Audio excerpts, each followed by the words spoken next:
Azerbaijan क्यों गए थे रईसी? दरअसल ईरान और अजरबैजान अपने रिश्तों को सुधारने के लिहाज से अजरबैजान में एक इज्तिमाई डैम बना रहा है। इस कड़ी में ये तीसरा बांध था, जिसका इफ्तिताह करने इब्राहिम रईसी अजरबैजान गए हुए थे। इसे ईरान और अजरबैजान ने मिलकर बनाया है। इफ्तिताही तकरीब के लिए उन्हें अजरबैजान के सदर इल्हाम अलीयेव ने मदऊ किया था। किस हेलीकॉप्टर में सवार थे रईसी? मीडिया रिपोर्ट्स के मुताबिक ईरानी सदर इब्राहिम रईसी अमेरिका मेड बेल 212 हेलीकॉप्टर में सवार थे। हेलीकॉप्टर बेल 212 टेक्सट्रॉन ने तैयार किया है। बेल टेक्सट्रॉन इंक अमेरिकी एरोस्पेस प्रोड्यूसर हैं। ये 15 सीटों वाला हेलीकॉप्टर था।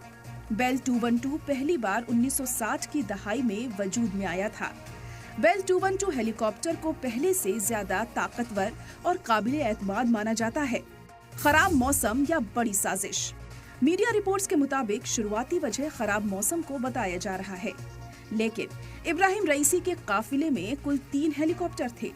बाकी दोनों हेलीकॉप्टर महफूज हैं, जबकि रईसी का हेलीकॉप्टर पूरी तरह से खत्म हो गया है। यही बात कई सवालों को जन्म दे रही है कि आखिर क्यों सदर इब्राहिम रईसी वाला ही हेलीकॉप्टर हादसे का शिकार हुआ है, जबकि हेलीकॉप्टर सबसे अच्छी कंडीशन वाला था।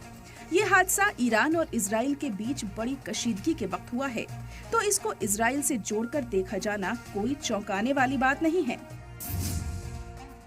दुश्मन का दुश्मन दोस्त? इजराइल अक्सर अपने दुश्मनों को गैर मुल्की सरजमी पर मारने की साजिश रचता रहता है। ऐसे ऑपरेशंस को इजराइल की खुफिया एजेंसी मोसाद अंजाम देती है। अजरबैजान और इजराइल की करीबी किसी से छिपी नहीं है। यूएसएसआर से अलग होने के बाद 1991 में तुर्की के बाद इजराइल दूसरा मुल्क था जिसने अजरबैजान को मंजूरी दी थी। अजरबैजान और इजराइल के बीच दहाइयों से सिफारती ताल्लुकात कायम हैं। यहाँ एक सवाल और बनता है कि अजरबैजान के शिया मुल्क होने के बाद भी इजराइल से दोस्ती क्यों है? इसको समझना उतना ही आसान है जितना दुश्मन का दुश्मन दोस्त वाली कहावत हो। दरअसल अजरबैजान का आर्मेनिया के साथ लंबे वक्त से नस्ली और इलाकाई तनाज़ा रहा है।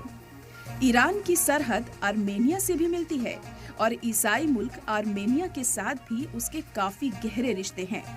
दोनों ही मुल्क खित्ते में स्ट्रैटेजिक और तिजारती साझेदार हैं। अजरबैजान और आर्मेनिया के बीच 2020 में हुए जंग के बाद अजरबैजान ने नागोर्नो काराबाख के इलाकों और हिस्सों पर फिर से कब्जा कर लिया था। इस जंग में आर्मेनिया का साथ इजराइल, पाकिस्तान और तुर्की ने खुले तौर पर दिया था, जबकि ईरान इलाके में किसी भी जोग्राफियाई तब्दीली की मुखालिफत करता आया है। जंग में जीत के बाद अजरबैजान की सड़कों पर इजराइल फ्लैग भी लहराए गए थे। इजराइल का हाथ हुआ तो बिगड़ सकते हैं हालात।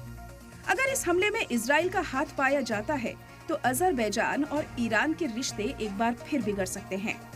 हिजबुल्लाह ने तो खुले तौर पर धमकी दे दी है कि अगर इजराइल का इस मामले में हाथ पाया गया तो अंजाम अच्छे नहीं होंगे। इसके अलावा खित्ते में कशीदगी और बढ़ सकती है। जानकार मानते हैं कि अगर ऐसा हुआ तो पहले से गाजा और यूक्रेन की जंग की मार झेल रही दुनिया को जंग का एक और मोर्चा देखने को मिल सकता है। सलाम टीवी के लिए नदीम अहमद की रिपोर्ट।